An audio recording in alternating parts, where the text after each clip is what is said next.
Welcome to Copenhagen, a podcast about Copenhagen and Denmark's history. Written and produced by Danish historian and tour guide Rune Edberg. This podcast features excerpts from Rune Edberg's book Know Your Dane, Unlocking the Secrets to the Danish Mentality, as well as stories from his 2 walking tours, World War II and Copenhagen, and Copenhagen's Dark History Walk. It is possible to book a spot on these tours on the website copentel.com. On this episode,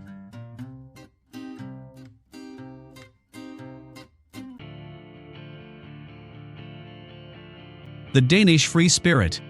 People demand freedom of speech as compensation for the freedom of thought, which they seldom use.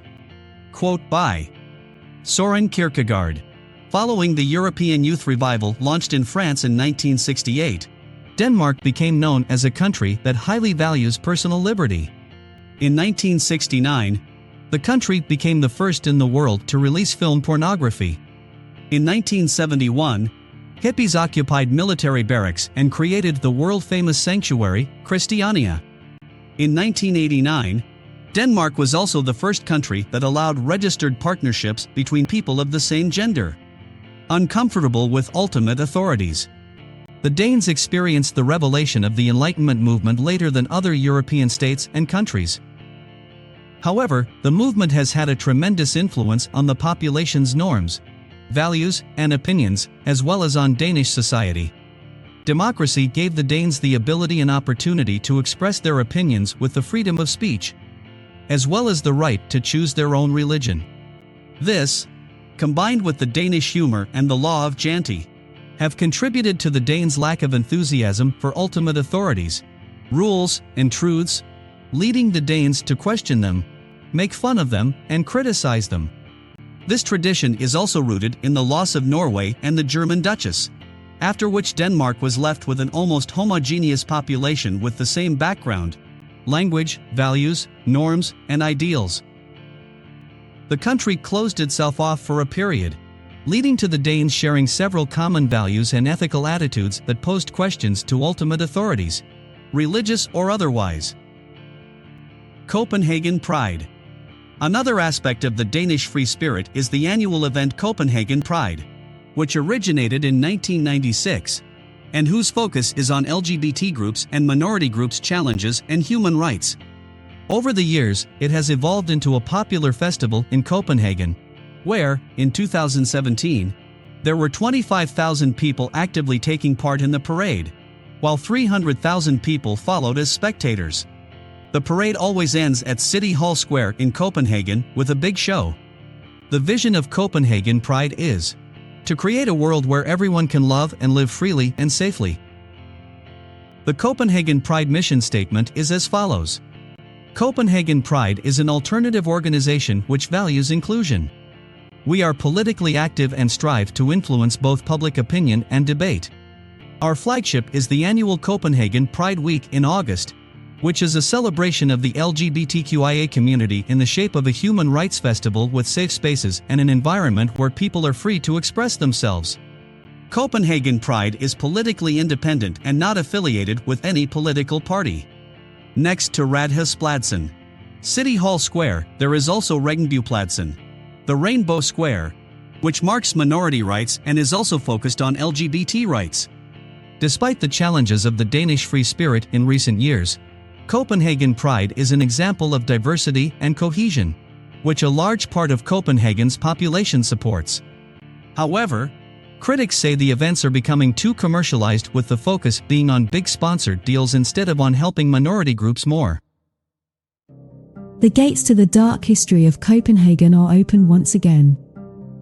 On this walking tour, we will take a journey back in time to some of the most dramatic, tragic, and dark events in the Danish capital's history. In the company of our historian Rune Edberg, we will visit the central locations in the old medieval part of the city centre. From Swedish besieges and British bombardments, to witch burnings and executions, Copenhagen was a much smaller city than today, enclosed and claustrophobic behind high city walls, and with sparse and primitive sanitary conditions. which became a threat to its inhabitants when the plague epidemic hit in 1711, killing 1/3 of Copenhagen's inhabitants. The dark part of Copenhagen's history includes poverty and poor housing, which played its part in the bad living conditions of the majority of the population. Other dramatic stories and events told on this tour include the cholera epidemic of 1853 and the city fires of 1728 and 1795, which have played a central part in shaping the current look and architecture of Copenhagen's city centre. We will also pass some of the Danish philosopher Søren Kierkegaard's old addresses, and the place where the world-famous Danish brewery, Carlsberg, was founded. So, book your spot on the tour now on copentel.com. The Danish view on royals. I will remain on the throne until I fall off. Quote, Margrethe II of Denmark. Despite Denmark's increased skepticism towards authorities, the Danish royal house and monarchy are still popular with the broad population.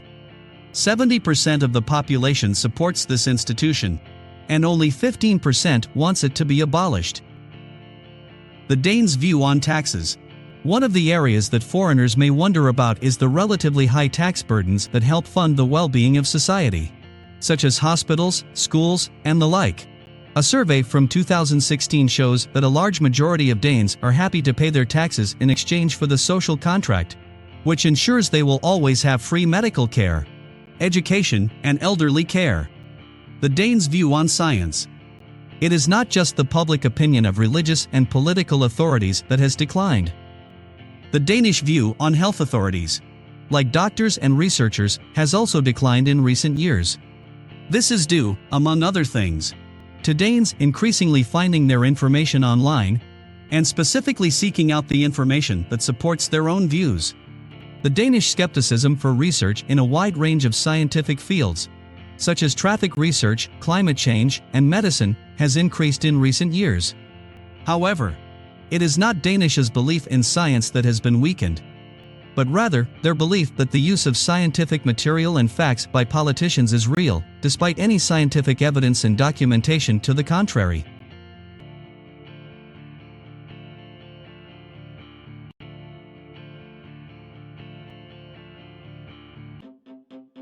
Book a spot on Copentel's World War II walking tour in Copenhagen. Take a journey back to the 1940s, when the Nazi German forces had occupied the Danish capital. On this guided walking tour we will visit the city district of Vesterbro and the city center of Copenhagen. In the company of our historian Rune Edberg, who is specialized in the Second World War and the German occupation of Denmark 1940 to 1945, you will have the unique opportunity to visit some of the central places of the Danish freedom struggle during the Second World War. You'll become acquainted with the central themes and paradoxes of the period. Danes in the resistance movement and Danes in German service, which came to violent expression through assassinations and bomb attacks that divided the Danish population during the 5 long years from 1940 to 1945. We will stop outside at some of Copenhagen's most central locations and sites from the Second World War. This includes the former Gestapo headquarters at Shellhuset, where we will hear the story of the British bombing of the building on the 21st of March 1945 and its consequences. We will also visit the place where the resistance group Holger Dansk was founded and come past the dreaded addresses from which Hitler's henchmen ruled Denmark with an iron hand. You can book your spot on copentel.com. You have been listening to Copentel, a podcast about Copenhagen and Denmark's history. Written and produced by Danish historian and tour guide Rune Edberg. This podcast features excerpts from Rune Edberg's book Know Your Dane: Unlocking the Secrets to the Danish Mentality, as well as stories from his 2 walking tours, World War II and Copenhagen, and Copenhagen's Dark History Walk. It is possible to book a spot on these tours on the website copentel.com.